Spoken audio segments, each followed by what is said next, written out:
Would you like to know exactly how to set your business up for success? It's not a secret, it's a proven process. And because I believe access to information is important, in this video, I'm going to share the exact process I use with clients to help them create successful businesses with solid foundations. Hi, I'm Sally. I help overwhelmed service-based entrepreneurs transform their businesses from the inside out so they can take better care of their clients and themselves. There is so much to learn when you have a business. The process I follow with my clients is all about figuring out all of that stuff and then applying it to your specific business, because every business is as unique as its owner, and believe it or not, that's to your advantage. Now, part of the problem with needing to know all the things is not knowing where to even start. The first benefit of following this process is that it gives you a structure for what you need to know each step of the way, laying foundational knowledge down so that you can build additional understanding and decisions on top of it. The whole process is 7 steps, which I've named based on what you need to know for each step. Know your business purpose, know the business environment, know your clients, know your business's value, know how your business works, also known as your business model, know your business goals and objectives, and know the specifics involved in each of those goals. Now, this process works whether you are just starting out or whether you are several years in and realizing your business isn't where you want it to be. So these are just the foundational steps. There are steps you can take beyond these to address your systems and processes and customer experience and services, but those are for a different video. This process covers the basics. So let's cover each step in more depth. You started your business for a reason. It's so easy to forget that reason as you go into the day-to-day of business ownership, but staying true to the purpose of the business you started is what will keep you going when things are hard, and things will occasionally get hard. Your purpose should also be the thing that informs every business decision you make. It's the compass that guides you. Now, I go more deeply into this with my clients by helping them craft their service philosophy. This is a deep understanding of not just your purpose, but the ways in which you want that purpose to show up in your business. It's vital to address that information first because of the way it colors everything else as you go. And because it's so important, I've decided to share the document my clients work through for developing their service philosophy. I'll put a link below. So you know what you want your business to be, now you need to look at the world it exists in. Now, this is a step business owners often skip, but it's really important information to have. Understanding the business ecosystem you're part of will give you a really good sense of how your business fits in. It will give you tremendously helpful insight about your competition, as well as helping you spot potential collaborators and project partners and finding the other businesses that are serving your potential clients in related ways. And speaking of your clients, who are they? I cannot overstate how crucial this information is to have. You need 2 different kinds of information about your clients. Now, first, you need to know who it is you're actually serving. What is your niche? Why do people come to you? What problems do you solve for them? This information helps you focus your offerings and messaging and figure out where your clients are so you can let them know you have the solution they're looking for. And you also need to know specifics about your clients, things like the ways they prefer to communicate, what they need so they can be as successful as possible in their work with you, what gets in the way of their coming to you in the first place, what gets in the way of their success. All of this information is what helps you create client experiences and services that build client loyalty. You use all of this information to identify your business value. So once you know who your clients are, what they want, what they need, what gets in the way of successful engagements, what their biggest struggles are, once you know all of that, you can use it to make sure your offerings and services are aligned with what will motivate your clients to work with you. But first, you have to identify the value of the services you provide. Now, I'm not just talking about money here. This isn't about pricing. This is about whether and how well your solutions address your clients' problems. If you're creating solutions that are aligned with your clients' needs and your purpose and service philosophy, you will be providing a unique value to your clients that no competitor can match. Now, sure, other providers may be faster, cheaper, fancier, a bigger name, but what you're offering, delivered in a way that gives your clients exactly what they need and that also reflects who you are and what you stand for, that's not something anybody else will be able to provide. And once you know what you're providing, you need to figure out exactly how it's going to work.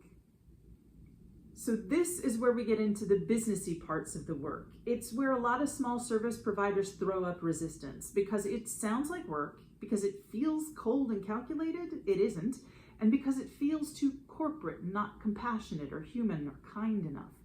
But figuring out your business model doesn't mean you're sucking the heart out of your business. That's a story you're telling yourself, and it's not a helpful one.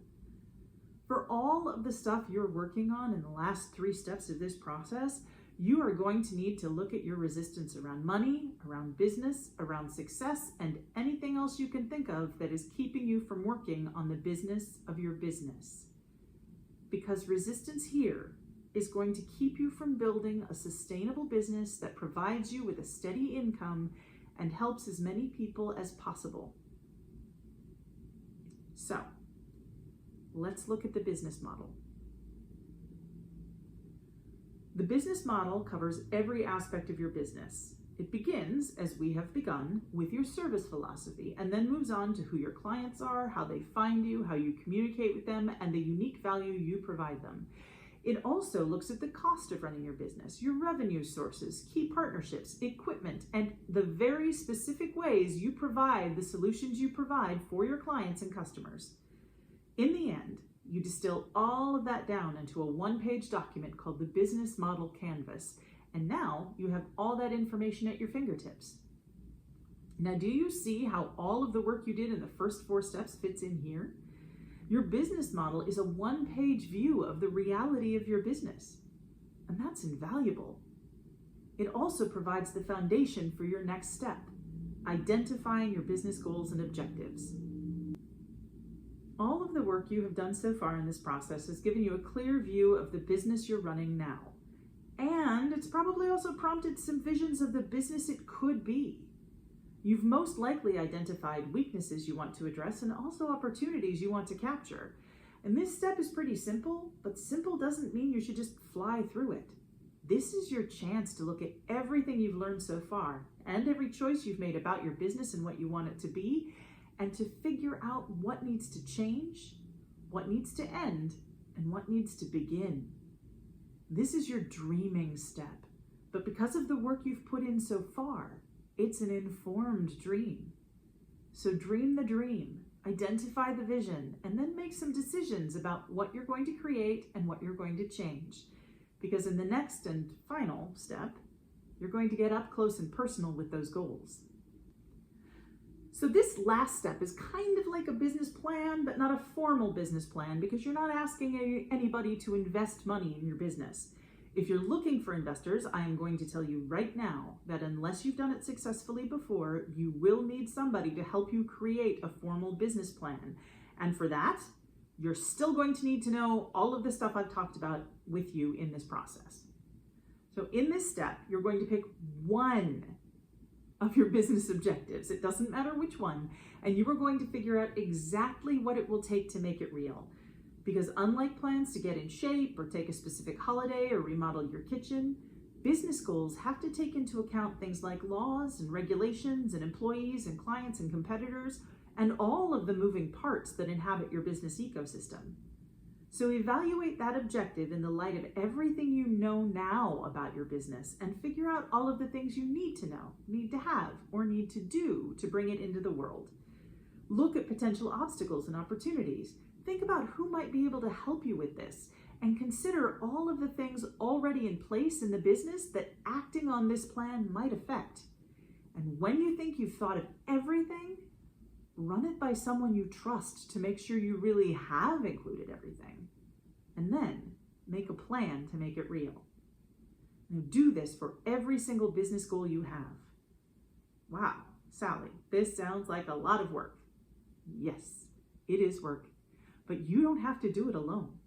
This is the exact process I follow with my clients. It's the process I followed to build my own business. I know it works. And when I help clients through this process, we work our way through the complete process, step by step, always keeping purpose and vision top of mind. I provide worksheets to make sure you don't miss anything important, along with helpful videos explaining each step. And then, in weekly private coaching sessions, we not only dive deep into the information you've gathered so you can get a clear picture of your business, I draw on my coaching skills to help you move past any blocks, fears, or limiting beliefs that are keeping you stuck. And then, you go apply what you've learned and move on to the next step. It's intense, but by the end, you know exactly what you want your business to be and what it's going to take to get you there.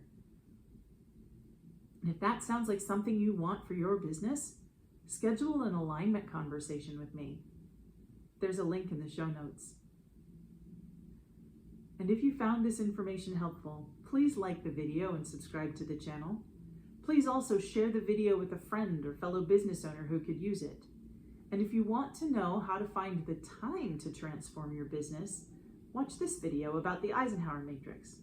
Or this one about how to create a priority focused schedule.